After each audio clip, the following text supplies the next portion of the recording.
Segundo Reis, capítulo 13. Vamos estar meditando sobre um pouquinho da história do povo de Israel e de Judá. Já estavam divididos, nós vamos ver uma guerra entre eles, algo totalmente desagradável aos olhos de Deus, mas por causa do pecado necessário, infelizmente. Nós aprendemos muito com a história e por isso a história está bastante registrada. Livros de Josué, Juízes, são histórias, a Ruth, o 1 Samuel, o 2 Samuel, 1 Reis, 2 Reis, Crônicas, repete. A história é rica em lições para nós. Algumas vezes as lições são realçadas, mas nem sempre. Então vamos lá, em 2 Reis, no capítulo 13, a começar do versículo 14. Esse é um texto que sempre me traz um pouco de preocupação, ansiedade, tristeza. Eu me vejo naquela situação e sinto um impacto muito grande. Deus nos dá essa história, um pouco da história, para nós aprendermos. Então, vamos ler lá, 2 Reis 13, a partir do versículo 14. Estando Eliseu, o profeta, padecendo da enfermidade de que havia de morrer, Jeoás, rei de Israel, desceu a visitá-lo, chorou sobre ele e disse: meu pai, carros de Israel e seus cavaleiros. Então lhe disse Eliseu: toma um arco e flechas. Ele tomou um arco e flechas. Eliseu estava doente, já bem enfraquecido. O rei Jeoás foi visitá-lo e aquela palavra que ele disse é considerada assim uma palavra profética: meu pai, carros de Israel e seus cavaleiros. Pois é, o profeta então diz: toma o arco e flecha. 16. Disse ao rei de Israel: retesa o arco, estica o arco.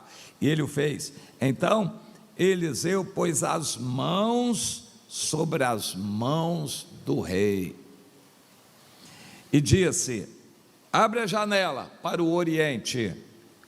Ele abriu.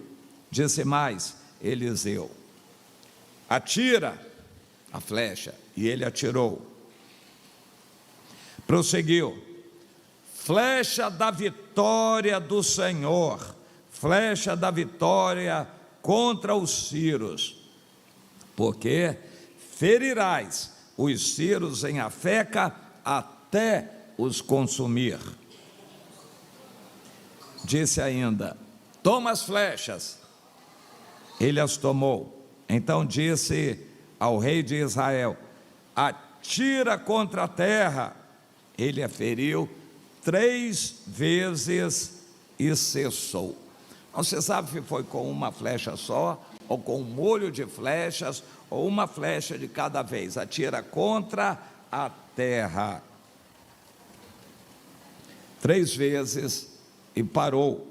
Então o homem de Deus se indignou muito contra o rei e disse: 5 ou 6 vezes tu deverias ter ferido a terra.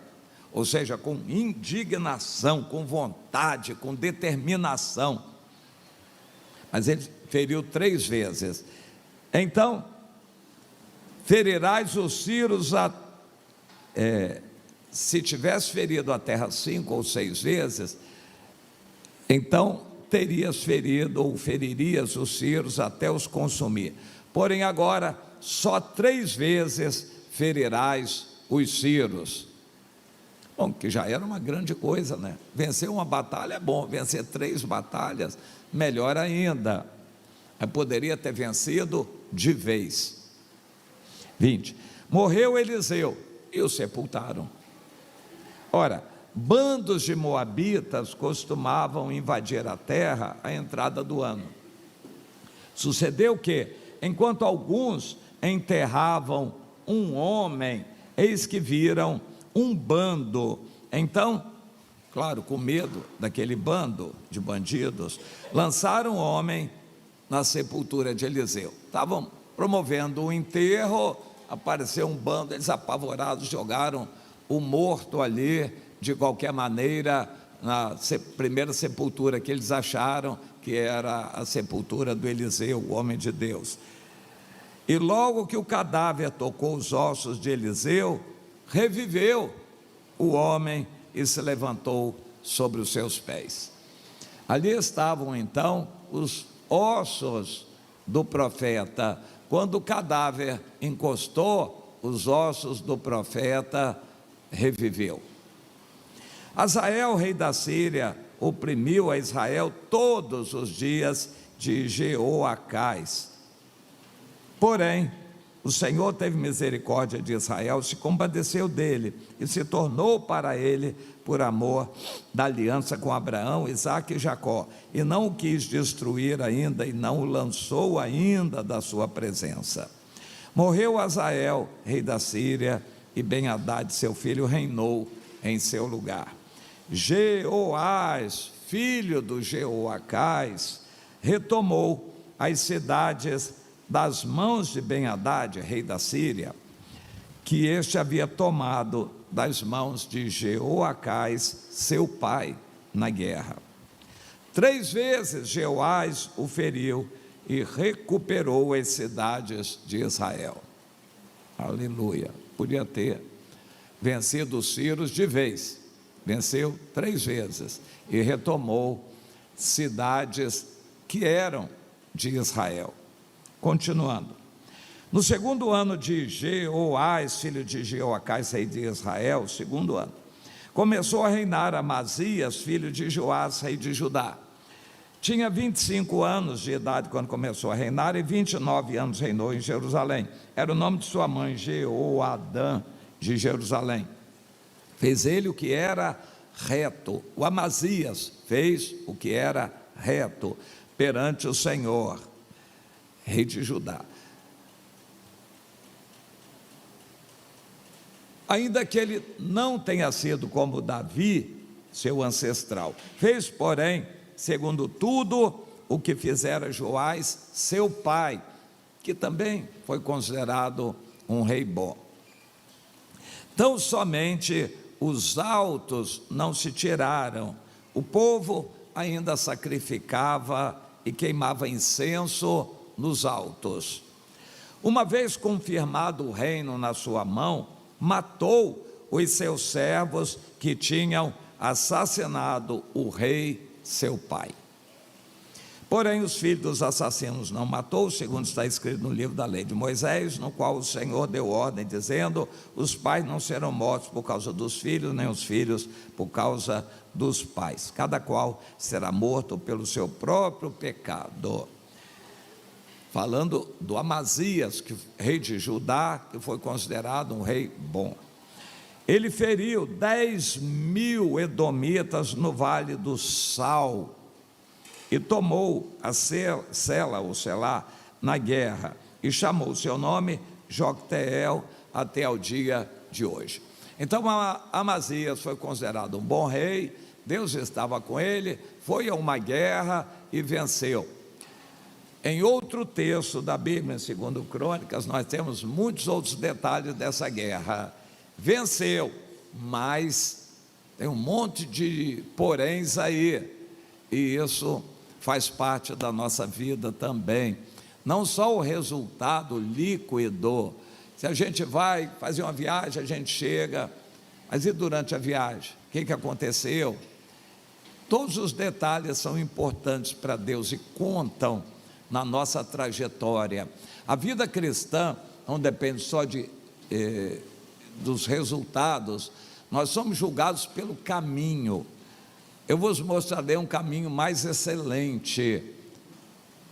Nós somos avaliados pela maneira como nós fazemos as coisas, não pela quantidade de coisas que fazemos. Nós somos julgados pela maneira. O amor é que nos rega a maneira como nós fazemos as coisas. Nós não vamos ser julgados pela quantidade de coisas que fizemos. Isso depende do dom de cada um, quantos talentos recebeu, quantas minas, mas nós vamos ser julgados pela maneira como nós fazemos, a maneira como nós tratamos os irmãos.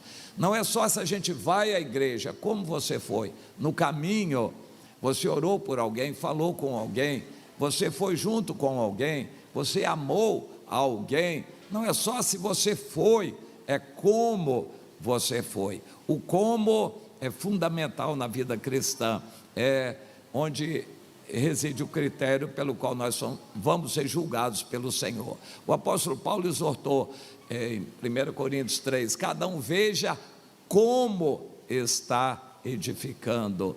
Não é só o resultado da edificação, é o como você está edificando, porque você pode edificar e no final tudo ser destruído que você fez, mas é o como você está fazendo. Então isso é fundamental para Deus. Então aqui simplesmente é resumido dizendo que ele venceu uma guerra. Claro que é coisa muito boa, uma notícia boa, porém tem uma série de detalhes que estão em outro texto da Bíblia. Agora, continuando, versículo 8, falando desse rei considerado bom, Amazias, rei de Judá.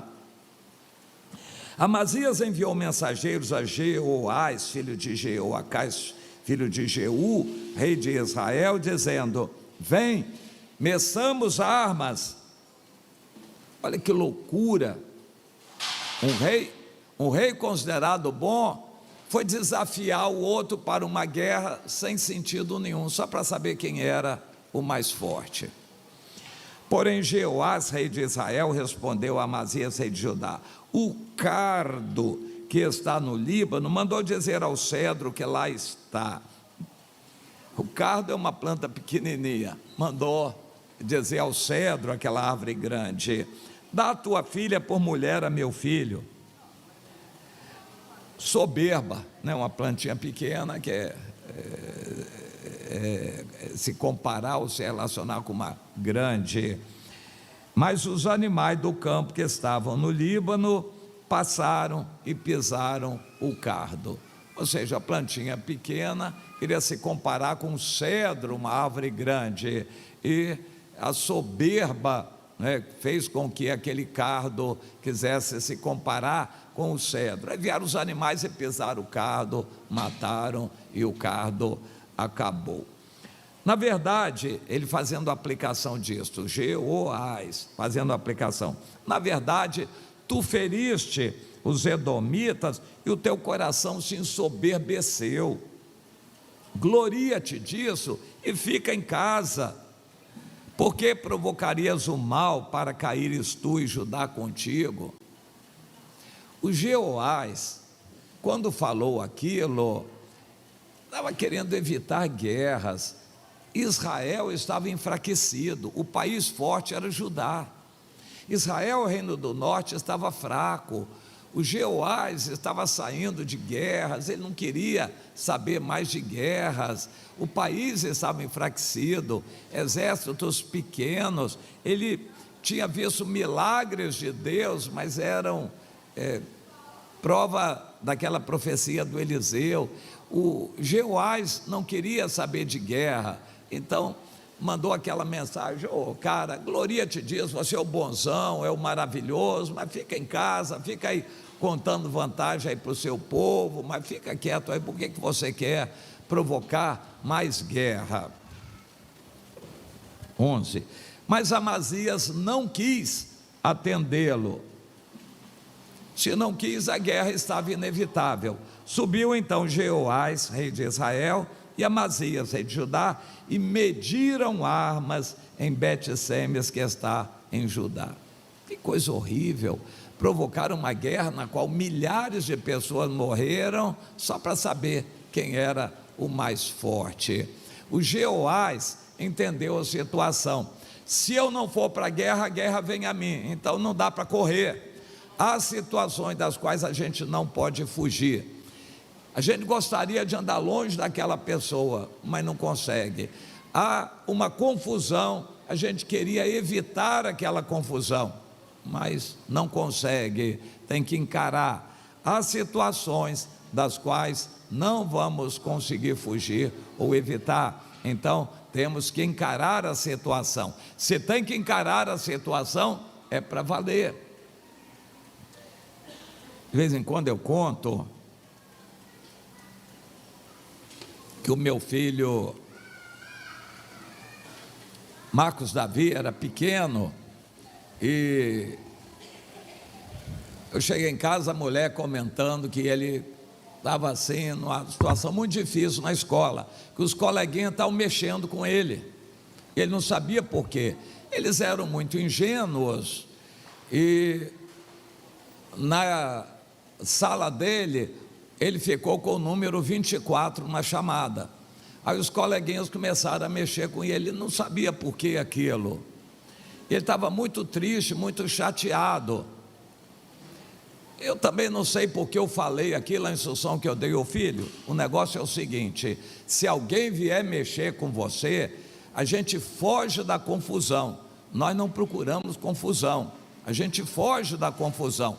Mas se vier, então você faça o seguinte: se algum vier mexer com você, você vai para cima dele com a pancada, mas para valer da primeira vez, para arrebentar da primeira vez, não fica com tapinha de moça não, é para arrebentar da primeira vez, porque a turma do deixa disso vem, e claro que o pessoal da escola não quer confusão na escola, não vai deixar briga, então valeu quem deu a primeira, saiu na frente. Então é o seguinte, dá para valer, para arrebentar, porque depois a turma do deixa disso vai chegar. Bom, o conselho que eu dei, eu acho que não demorou muito, no dia seguinte já veio a notícia, ele todo bobo, igual o Amazias, né? Vencia os edomitas e tal. Mas o que aconteceu? O mais valentão da turma veio mexer comigo, eu meti o pé no peito dele, ele caiu. Agora a turma toda está me respeitando. Claro, os trabalhadores lá, os inspetores de disciplina, claro, entraram logo e nada de confusão, nada de briga aqui, apartaram e ele saiu como valentão. É interessante isso, foi a instrução que eu dei, não tinha sentido falar em perdão, dar um lado, virar o outro, ele não era nascido de novo, era uma criança, ele tinha que entender justiça, depois nascer de novo, era justiça que ele tinha que entender. Então aquilo aconteceu. O Amazias se sentiu tal valentão ali, porque tinha vencido uma guerra, e chamou os Jeoás para disputarem, para ver quem era o mais forte. Ser líder não é uma posição fácil, muitas vezes o líder fica com os brios feridos, ele fica assim indignado, que mexeram com a honra dele, e ele fica assim ferido, e às vezes é levado o povo a fazer uma bobagem, por causa do eu dele, para defender o eu dele. O Amazias era considerado um bom rei, mas olha a bobagem que ele fez, ele desafiou o outro para uma guerra, onde talvez milhares de soldados morreriam, sem razão nenhuma, era um povo irmão, eles tinham que procurar andar em paz, mas o Amazias, por causa da soberba que entrou no seu coração, fez bobagem. Quantas vezes a gente faz uma bobagem por causa de uma soberba, entra numa briga sem necessidade, a gente compra algo só para disputar, só para mostrar para o outro, a gente quer construir algo melhor do que o outro, só para mostrar que não está por trás do outro, E há situações, coisas que a gente faz, compra um carro sem condições de comprar, só porque o parente da gente está fazendo inveja na gente com um carro melhor, então a gente quer comprar um carro melhor do que o dele, se empenha, se enrola para comprar um carro bem mais caro e sem condições, sem necessidade. Quantas vezes a gente faz uma bobagem por causa do eu, e isso está registrado na Bíblia para a gente aprender com o Amazias, e vamos ver as consequências daquilo. Versículo 12: Judá foi derrotado diante de Israel e fugiu cada um para sua casa. Aquela derrota não era previsível. Judá era o país mais forte naquela ocasião, tinha um exército bem maior. O Jeoás estava em Israel enfraquecido, o exército dele era menor, porém naquela guerra eles estavam indignados pela provocação dos outros, e os de Judá que foram à guerra foram os soldados pensando: que loucura esse rei, não tem motivo nenhum para fazer guerra, o rei manda a gente ir para a guerra. É mais do que evidente que ao primeiro embate os judeus correram. Naquela época havia muito disso, moral da tropa, quando um começa a fugir, o outro também, daqui a pouco a debandada é geral. O povo de Judá fugiu da batalha e Judá foi derrotado. 13. Jeoás, rei de Israel, prendeu, aí ele não parou, prendeu Amazias, rei de Judá, filho de Joás, filho de Acasias, em Bet-Semes, e veio com ele, amarrado, preso, a Jerusalém, cujo muro ele rompeu. Normalmente era difícil invadir uma cidade murada, mas quando o rei está preso, já amarrado, ele dá ordem, manda abrir o portão. Claro que todo mundo tinha que obedecer, e abriram. Ele foi lá e entrou na cidade de Jerusalém e rompeu o muro desde a porta de Efraim até a porta da esquina, 400 côvados, cerca de 200 metros. Tomou todo o ouro e a prata e todos os utensílios que se acharam na casa do Senhor. O Jeoás não tinha grande respeito pelo Senhor, não. E nos tesouros também da casa do rei, como também reféns, e voltou para Samaria. O número de reféns de Judá foi muito grande, 200.000, está escrito em Crônicas. Foi um estrago. Ele levou cativos, escravos, homens, mulheres, crianças, velhos, judeus, levou como escravos. Ora, os mais atos de Jeoás, o que ele fez, o seu poder, como pelejou contra Amazias, rei de Judá, porventura não estão escritos no livro da história dos reis de Israel? Descansou Jeoás com seus pais e foi sepultado em Samaria, junto aos reis de Israel. E Jeroboão, seu filho, reinou em seu lugar.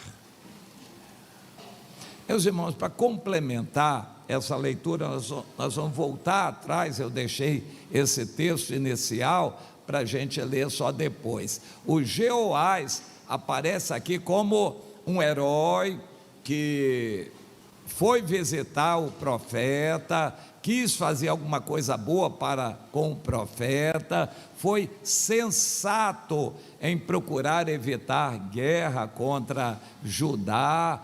Quando entrou na guerra, entrou como deveria ter entrado, com força, para humilhar a Judá. Não matou o rei, deixou que ele continuasse a reinar humilhado, mas continuou a reinar e voltou para Samaria. Então, aparentemente, um rei bom, ele fez coisas boas e foi vitorioso em tudo, nas 3 batalhas contra os sírios e na batalha contra Judá. Então, aparentemente, ele foi um rei bom, vitorioso, venceu, sensato. Mas vamos pegar agora do versículo 10, segundo Reis 13, 10.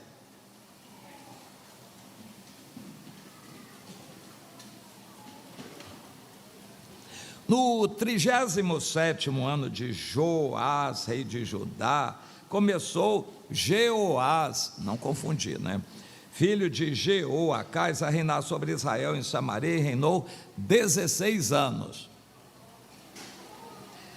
Fez ele o que era mal perante o Senhor, não se apartou de nenhum dos pecados de Jeroboão, filho de Nebate, que fez pecar a Israel, porém andou neles. Quanto aos mais atos de Jeoás e a tudo o que fez, ao seu poder com que pelejou contra Amazias, rei de Judá, porventura não estão escritos no livro da história dos reis de Israel? Descansou Jeoás com seus pais e no seu trono se assentou Jeroboão, e Jeoás foi sepultado em Samaria junto aos reis de Israel. Bom, então era o que eu queria ler com os irmãos. Jeoás foi considerado um mau rei, não se apartou de nenhum dos pecados de Jeroboão, filho de Nebate, a idolatria, bezerros de ouro e uma outra religião que desprezava Deus. Então ele foi mau, mas aqui aparece como aquele que faz boas coisas e nos deixa lições preciosas. E o Amazias, que era bom, se ensoberbeceu e acabou fazendo a vergonha. Aqui em Reis não é dito, em Crônicas temos mais detalhes. A morte dele foi vergonhosa. Por uma ironia do destino, o Jeoás não matou o Amazias, deixou reinando. Ele reinou sobre um país enfraquecido, sem moral para reinar. Ele foi envergonhado. Os últimos anos da vida dele, ele foi perseguido, ele não teve mais o respeito do seu povo e morreu assassinado. O final da vida do Amazias foi terrível. Alguém que começou bem e terminou muito mal. Houve uma inflexão na sua vida, quando ele venceu, e aquela vitória deu ensejo para ele se ensoberbecer, e fez uma grande bobagem. Foi o início da derrocada dele. Ele quis uma guerra sem necessidade, e depois daquela guerra, talvez ele tivesse morrido, fosse melhor, morrido naquela guerra, mas ele continuou a reinar, humilhado e desprezado pelo seu povo, por fim caçado como um bandido. O povo o caçou e teve que viver os últimos anos fugindo, caçado para não ser morto. Por fim foi achado e foi assassinado. Através de uma atitude de soberba, ele destruiu o restante da sua vida e humilhou o país inteiro. São lições que ficam para nós. Quando um homem faz uma bobagem, às vezes ele está destruindo o futuro da sua família. Da mesma forma, uma mulher, quando faz uma grande bobagem, às vezes está destruindo o futuro da sua família, escandalizando os seus filhos. A gente teria que pensar muito naquilo que faz, para a gente não fazer bobagens. Existem certas coisas que a gente faz que são de consequências irreversíveis, a gente não consegue mais consertar. Uma situação que nos leva a destruir a nossa vida.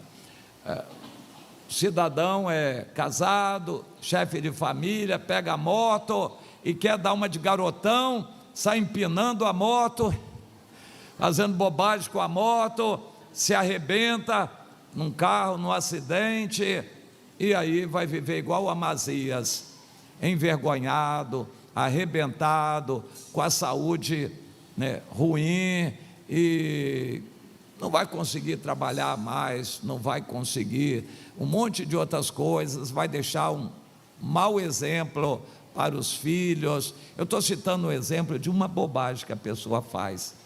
Servos de Deus fazem bobagem também. É preciso a gente tomar muito cuidado. O Senhor diz: vigia, vigia, cuidado com o que você está fazendo.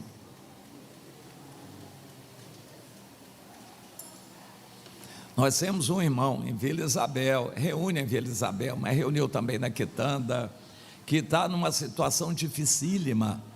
Esse irmão estava indo bem, aparentemente bem. A gente aprende com as lições, com a história.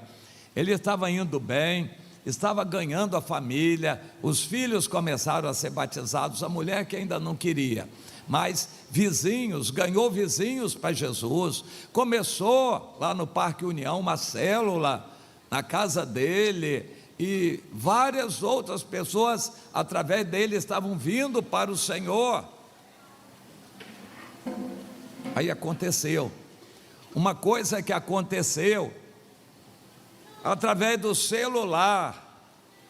Apareceu uma mulher no caminho dele, mandando mensagens. Depois ele veio saber que não era mulher, eram uns bandidos profissionais. Mas apareceu uma mulher insinuando para ele, e jogando beijinho, jogando coisa, fotos, mandando nudes e pedindo que ele fizesse o mesmo também. Aí ele correspondeu, ele caiu numa bobagem e correspondeu, e também mandou fotos para ela. Bom, dali a pouco ele foi saber que não era ela, eram eles, os bandidos, que queriam extorquí-lo e pediram dinheiro dele, disseram que iam matá-lo. Dinheiro ele não tinha.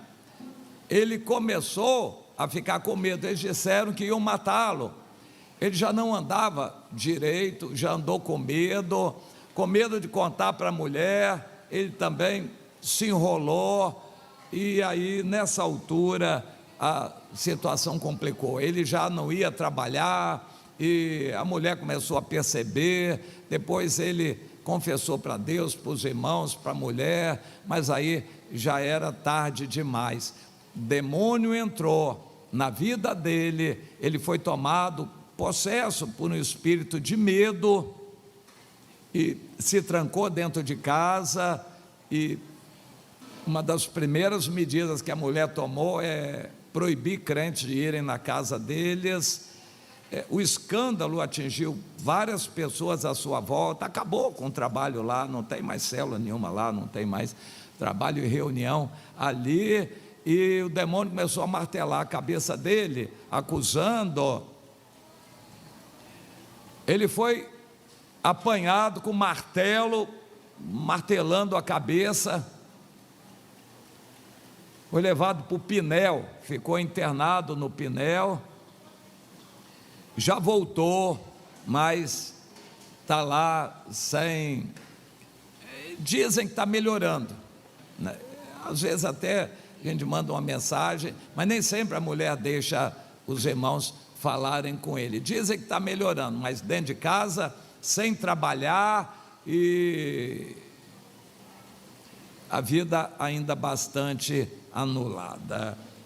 Não sabemos o que vai acontecer. Os irmãos estão orando para a recuperação dele, mas o fato é que um ato dele, um pecado dele, destruiu a vida espiritual de muita gente, causou um escândalo de grandes proporções. Eu não sei como está o moral dos filhos, a família, uma situação que está assim, bastante triste. O rei Amazias, depois daquela situação, daquela guerra, daquela derrota, não teve mais condições de governar. Ainda viveu 15 anos e mais alguns anos, então talvez perto de 20 anos ele ainda viveu uma vida vergonhosa, humilhado, arrasado e por fim caçado como bandido e assassinado. Por causa de uma atitude impensada, ele destruiu o futuro dele, prejudicou o país dele. Deus quer que cada um de nós pense muito bem. Quando a gente faz algo, tudo que a gente faz tem consequências. Tudo que a gente faz tem consequências. A gente deve pensar. Vamos aprender com o exemplo do Amazias, um péssimo exemplo.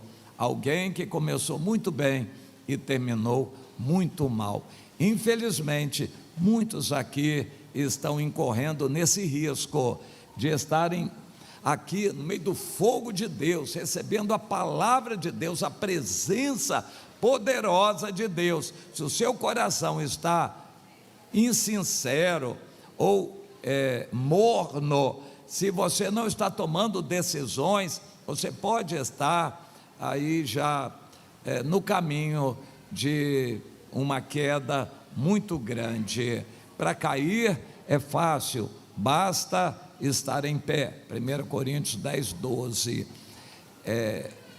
Vigiar. O Senhor nos alerta. Se você está recebendo a palavra de Deus e não toma uma decisão, em algum momento vai cair. Aquele que não ajunta acaba em algum momento espalhando. Isso é um alerta de Deus. Se você agora, com tudo que há de melhor na presença de Deus, resvalar, desviar, distrair, brincar com as coisas de Deus, pode incorrer numa situação muito difícil e irreversível, que não tem volta. Para o Amazias não teve volta. A Bíblia não relata que ele se arrependeu, talvez tivesse jeito para ele. Agora vamos ver outras pessoas aqui nessa história. O rei Jeoás começou mal, ele recebeu uma herança má, um país no pecado e na idolatria. Ele foi criado assim, viveu assim, e era o normal dele. Mas naquele normal, ele manifestou um certo temor a Deus, um certo respeito ao homem de Deus, e até foi considerado uma palavra profética. Talvez ele tenha guardado aquilo do que o Eliseu falou quando viu o profeta Elias para ser arrebatado. Meu pai, carros de Israel, seus cavaleiros. E então ele provavelmente guardou aquilo, ele ficou sabendo, era rei, ficou sabendo, e quando foi visitar o profeta Eliseu, que estava doente, já fraquinho, para morrer, ele lembrou isto: olha, meu profeta, homem de Deus, carros de Israel e seus cavaleiros. O Eliseu deve ter entendido bem aquilo e deve ter pensado: bem, se você tem temor a Deus, eu vou fazer o que está ao meu alcance, colocar os dons de Deus que Ele me deu para abençoar você. E então faça o seguinte, algo profético: toma um arco e flechas. E foi lá e pegou flechas e o arco. Está aqui, e agora? Bom, abre a janela e atira na direção do oriente. Pôs as mãos, quando o Jeoás pegou o arco e a flecha, o Eliseu pôs a mão em cima, como que para abençoar: atira essa flecha para lá, na direção dos Círios. Ele foi, toma, atirou a flecha. Flecha da vitória do Senhor, flecha da vitória do Senhor, porque ferirás os Círios até os consumir. Interessante. Há pessoas que se baseiam numa profecia: Deus falou que eu vou ferir os inimigos até os consumir, então está garantido. Não, não está garantido. Um irmão, uma vez, eu sabia de uma família, congregava conosco, o pastor Djalma conhece muito bem. Eles estavam morando em São Paulo e era família e a mãe estava com câncer. Um irmão foi lá fazer uma visita. Eu pedi que ele fosse, era relativamente próximo. Ele foi fazer uma visita a essa família. Quando chegou lá, Deus revelou um câncer no seio da irmã. Aí ele, todo bobo com a revelação: glória a Deus, glória a Deus. Deus revelou um câncer, então Deus está curando. A irmã está curada. Todo mundo pulou de alegria, né? Família, a própria irmã, glória a Deus, aleluia, uma reunião, uma revelação e tal. Poucos dias depois a irmã morreu. A revelação não era a revelação que ela estava com câncer, não que Deus estava curando, não houve discernimento. Revelação é uma coisa, a oração da fé é outra. Se revelou que estava com câncer, que eles orassem, ungissem, clamassem a Deus para cura. Acreditaram que bastava a revelação de que ela estava com câncer como um sinal de que Deus já tinha curado.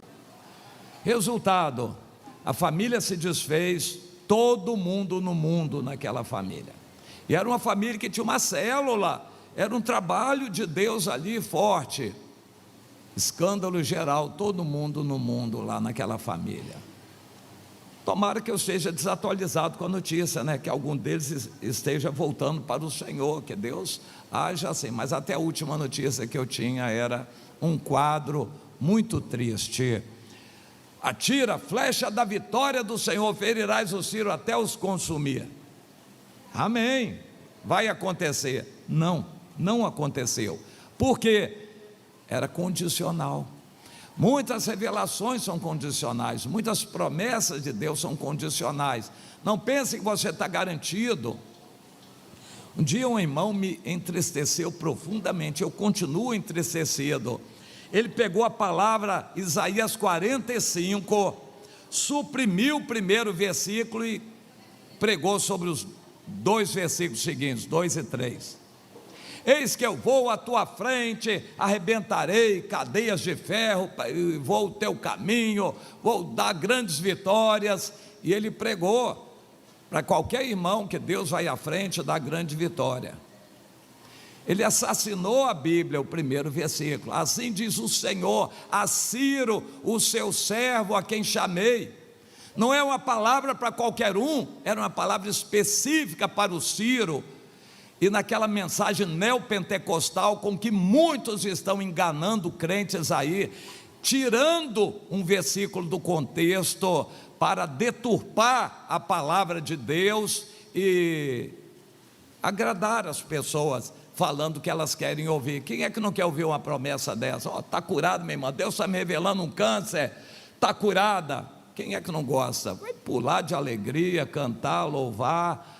Quem é que não quer receber uma palavra dessa? Eis que eu vou à tua frente, meu servo, despedaçarei cadeias de ferro, acertarei os caminhos, aplanarei os caminhos, tu vais conquistar e vencer.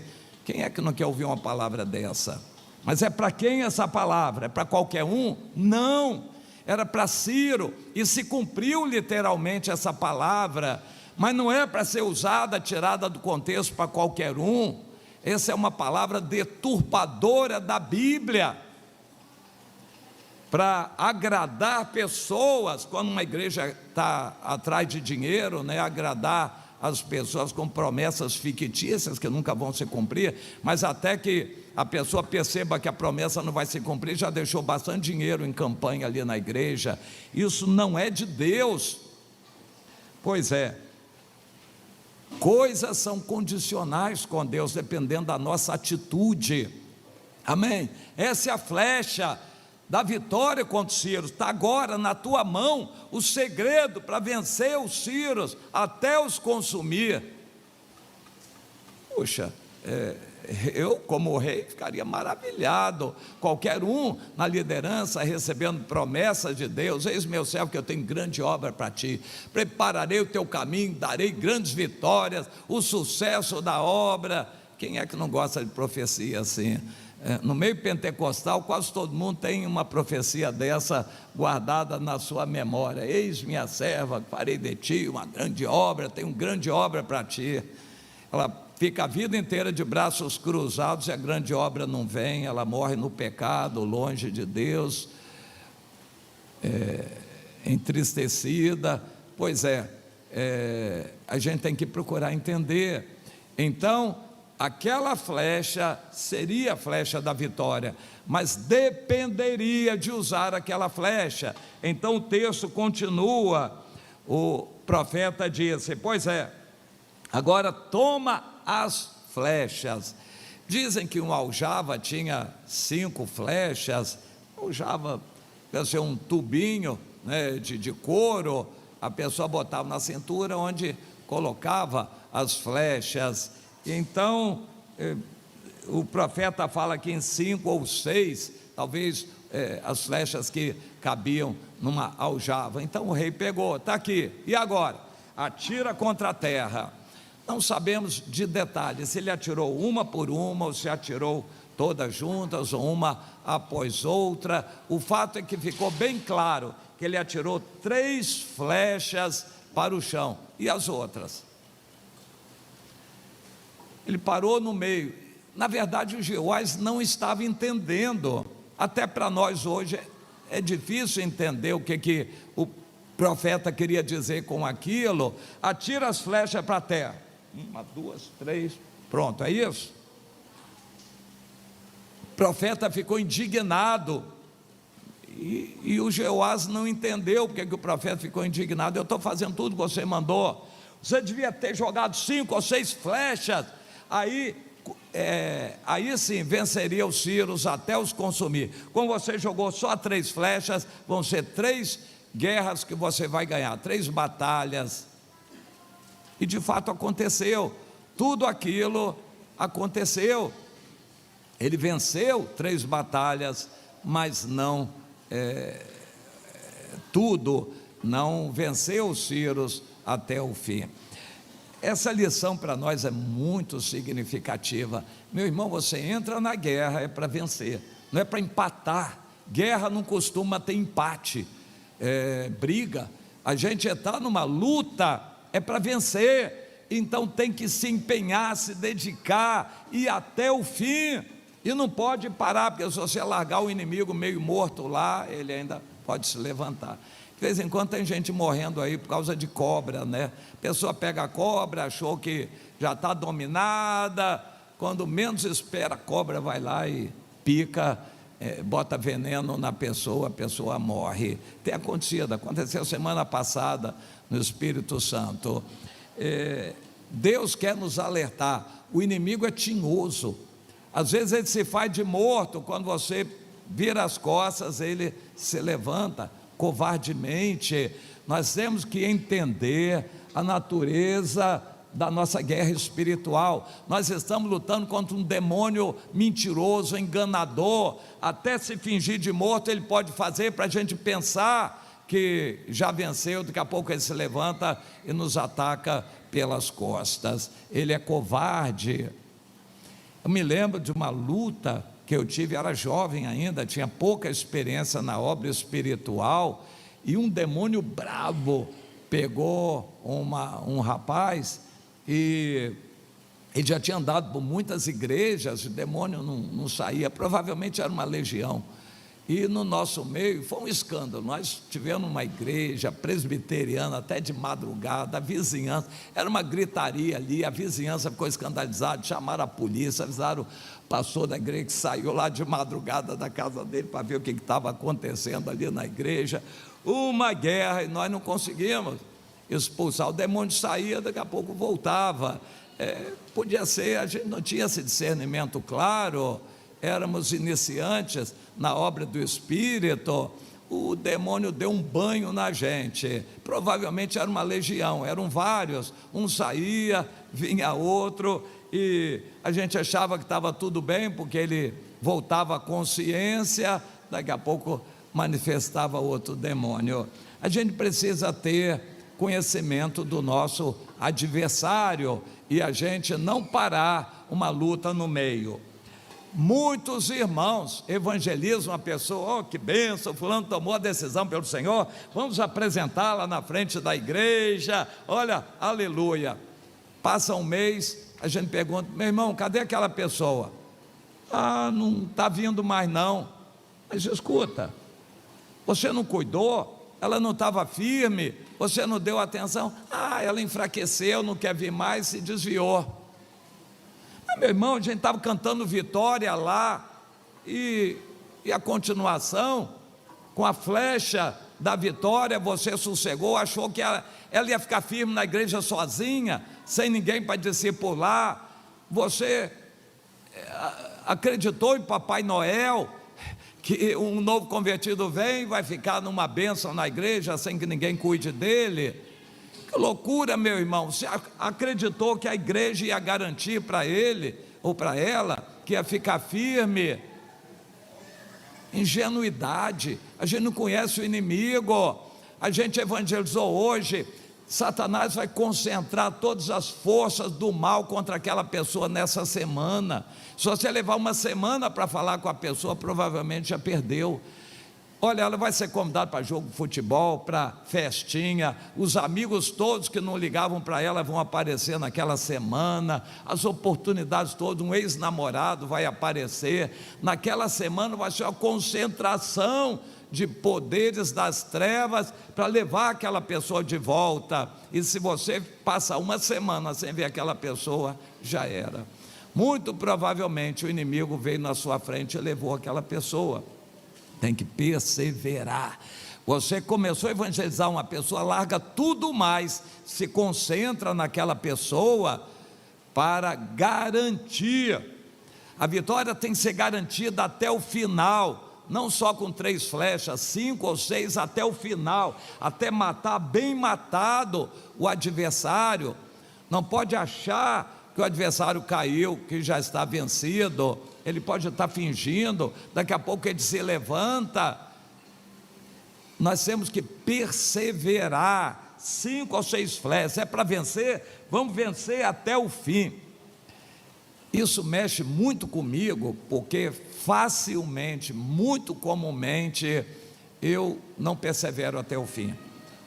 Isso comigo é muito forte. Há uma situação que eu tenho que largar outras e ir ali até consolidar aquela situação até o fim. Mas quando eu largo no meio do caminho, é derrota, é perda, aquela situação não se consolida, aquela pessoa não se firma, e eu fico muito triste. E outra coisa, não se chora sobre o leite derramado. Perdeu, vai ser muito difícil eu recuperar aquela pessoa. Não podia ter perdido, mas perdeu, agora vai ser muito difícil, ela não volta, normalmente não volta, perdeu. Mas a pessoa, meu irmão, o que você tinha que fazer, tinha que ter feito, agora não adianta mais, você já perdeu. Aprenda para a próxima, para você não dar mole para o inimigo, você não parar a guerra no meio do caminho, tem que perseverar até o fim. Amém? Glória a Deus. E mais uma lição para terminar. O Eliseu era homem de Deus, mas não em Judá, em Israel. Israel estava tudo errado, não tinha nada direito em Israel. Vamos nos lembrar, o Eliseu era discípulo do Elias. O Elias disse: Senhor, não tem ninguém que presta aqui, eu estou sozinho nesse país, então me leva. O Elias não via nada de bom. O país estava entregue a Baal, aos demônios da Jezabel, e o Eliseu foi o sucessor de Elias. Ainda que pudesse haver 7.000 que não dobraram os joelhos a Baal, eles também não dobravam os joelhos para Deus, não dobravam a Baal, mas também não dobravam para Deus, então não adiantava. O fato é que Israel estava totalmente perdido, não houve um rei bom em Israel, e o profeta Eliseu tinha que desenvolver o seu ministério no meio de muita dificuldade, mas foi e chegou até o final, quando já estava doente para morrer. O rei foi fazer uma visita de cortesia e tudo isto aconteceu. Então, a presença do profeta, o homem de Deus, a palavra do profeta, o homem de Deus, a mão dele que pôs sobre a mão do rei, tudo isso é fundamental. E por fim, a experiência que ficou marcante para o rei, quando o profeta morreu, estava ali no túmulo. Naquela época eles não costumavam jogar terra sobre o cadáver, não. Eles botavam a pessoa, como Jesus, num túmulo, o corpo lá, rolava uma pedra. O túmulo podia ter vários formatos, mas eles botavam o corpo lá, embalsamavam, etc., e fechavam aquele local. Não costumavam jogar terra. Então, não sabemos como era esse túmulo onde colocaram o profeta Eliseu, mas o fato é que estava ali. Quando aquele bando de terroristas veio e apavorou os que estavam fazendo o enterro daquele homem, também não se sabe que homem era aquele, é um anônimo, aquele cadáver que estava sendo transportado passou a ser um problema. Olha ali, os bandidos estão vindo sobre nós, o que é que vão fazer com esse cadáver? Joga aí na primeira sepultura que você achar. E jogaram na sepultura do Eliseu. Assim que aquele cadáver tocou os ossos do Eliseu, ele reviveu e se levantou. O que vocês estão fazendo comigo? Vão me largar aqui e tal. Então vem comigo, vamos embora. Vamos sair correndo. Bom, homem de Deus faz milagre até depois da morte. O Abel prega até depois de morto. A nossa vida abençoa outros até depois da morte. Esses dias nós tivemos uma lição muito preciosa. Deus nos deu um anjo chamado irmão Hamilton, em Petrópolis. Naquela simplicidade dele, vivia uma vida um pouco solitária, mas era um homem de Deus que amava o Senhor. E os irmãos puderam ver, o Dida me deu um relatório muito emocionado e que me emocionou também bastante, quando foram no enterro, um pouco apreensivos. O pastor André Teles e outros irmãos de Petrópolis foram lá no enterro. Que bênção! Deus abriu as portas para a família dele, mesmo depois de morto. A obra maior, eu acho, que ele fez foi depois de morto, abriu o caminho para a família ouvir o Evangelho, ter oportunidade com o Senhor, e até como que uniu a família depois de morto. Então nós vemos isso, como Deus é maravilhoso. Até depois de morto, o homem de Deus pode fazer milagres, que aconteceu com o Eliseu. Que Deus nos ajude a entender isso, valorizar o homem de Deus, não por ele. O Eliseu era cheio de falhas, mas pela unção de Deus que estava nele, e ele pediu uma unção dobrada do profeta Elias, e realmente ele viveu aquela porção dobrada. Então, o homem de Deus, aquele que Deus levanta, quem tem autoridade de Deus, o líder, não é por ele, é pelo que ele recebeu de Deus. A autoridade de Deus está sobre ele. Isso é maravilhoso. E quem honra o homem de Deus está honrando o Senhor. É maravilhoso a gente entender isso, meu irmão. A mão do homem de Deus em cima da sua mão faz uma diferença tremenda. Mesmo depois de morto, até os ossos do homem de Deus podem fazer milagres e reviver o outro. O homem de Deus tem autoridade na palavra. Atira a flecha para vencer os sírios. Na época, os sírios estavam muito mais fortes do que Israel, inclusive já tinham tomado um bom território e várias cidades tinham tomado dos israelitas. Israel estava inferiorizado, mas a autoridade do homem de Deus disse: essa flecha que você lançou em obediência à minha palavra vai ser o símbolo de vitórias contra os sírios. Vamos valorizar isso. A autoridade vale muito. Alguém diz: não, mas eu vou andar direitinho com a minha vida, vou ter a bênção de Deus. Meu irmão, ter a bênção de Deus através da autoridade é outra coisa muito diferente. Se você andar direitinho com Deus, procurar fazer o bem, o rei Amazias procurou andar direitinho e fazer o bem, foi aquele fracasso. Se você andar assim, para começar, sozinho, um crente isolado não vai conseguir muita coisa, não vai conseguir nem se firmar, em algum momento vai começar a fraquejar. Se você não estiver debaixo de autoridade, se você não tiver a bênção da autoridade, sozinho não vai conseguir. Ninguém sozinho consegue ser um cristão. A gente precisa da comunhão do corpo e da autoridade de Deus. É totalmente diferente.